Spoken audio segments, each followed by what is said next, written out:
happens in me, to me, one day. It is not the events which strike me with astonishment. After all, everybody falls, loves, dies, betrays, and deceives. What astounds me is the mental reservation, the murmur of sorrow and of indignation, the murmur of the thought behind the thought, the subtle confidential air which circulates in the sentences. It is the sentences which gather the events, the choir, the song which interprets the destinies, and the signs, the details, all the signals, each time unique, through which a destiny translates itself into a reality.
My signs, gates, a stone which seemed to me fairly big, a summer chirping, an infinite stretch of sand, a real garden,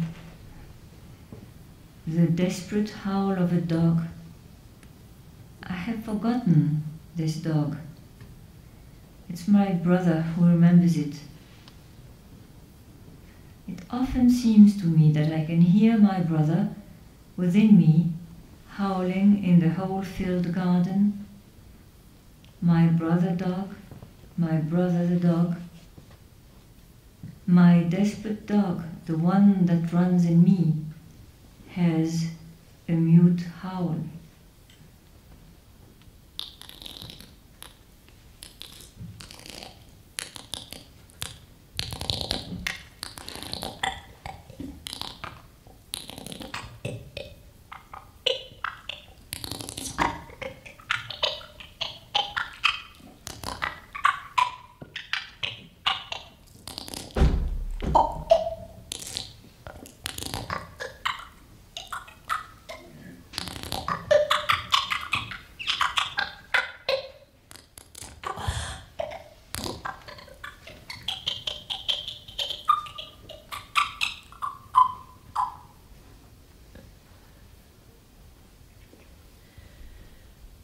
Where can this howl possibly be?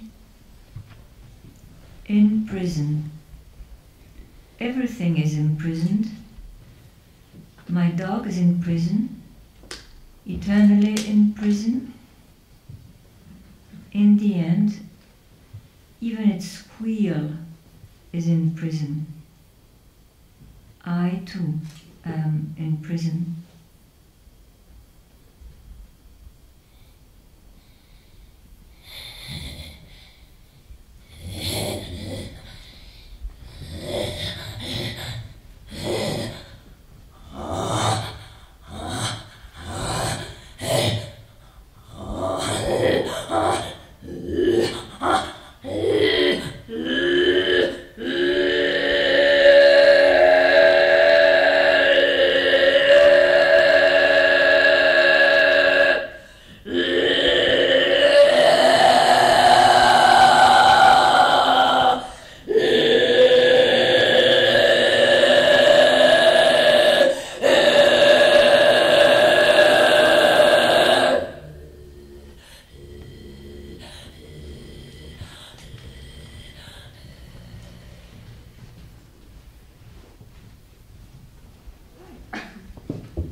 n'y pensons plus.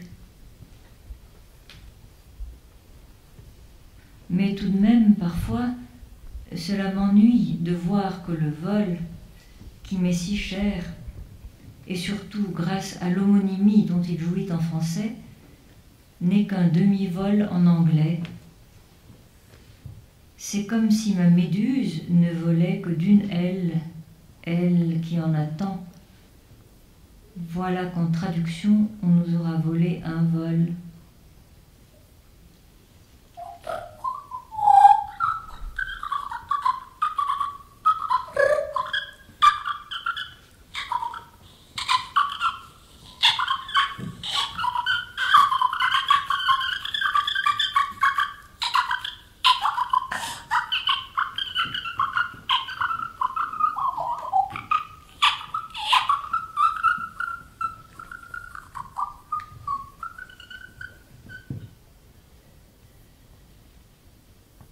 Allons, passons, j'ai oublié, jusqu'à ce que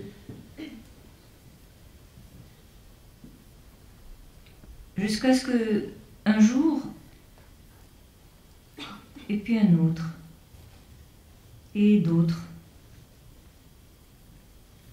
des personnes amicales et curieuses, amies de Medusa, eurent envie de connaître l'original, la drôle d'animal qui naquit, toute langue dehors du français. Alors on m'appelle, on demande à la connaître et plus d'une fois je dis non, connais pas.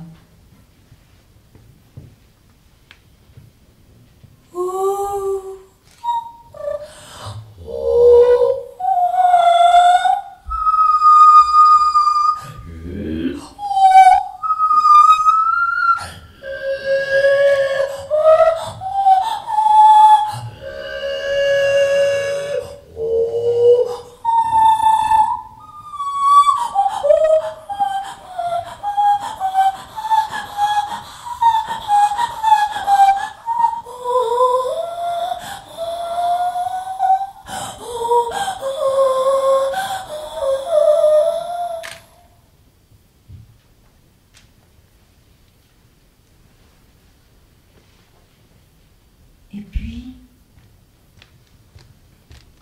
voilà qu'elle revient.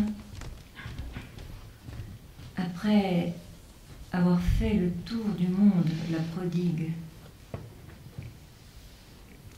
Qu'est-ce que ça te fait d'accepter de la voir rentrer en français, la sortie ?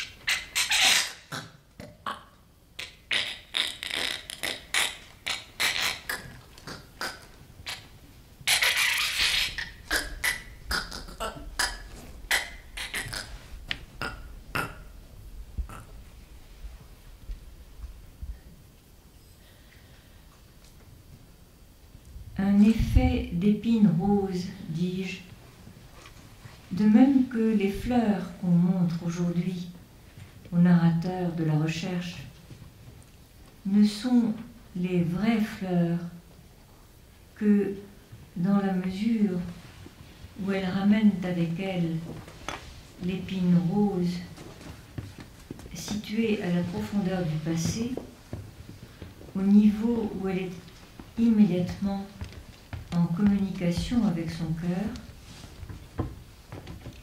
De même, ce rire ancien et toujours jeune, qui naissait de la colère et de l'impatience mêlée à une angoisse à jamais inséparable de moi, je ne peux pas ne pas le reconnaître.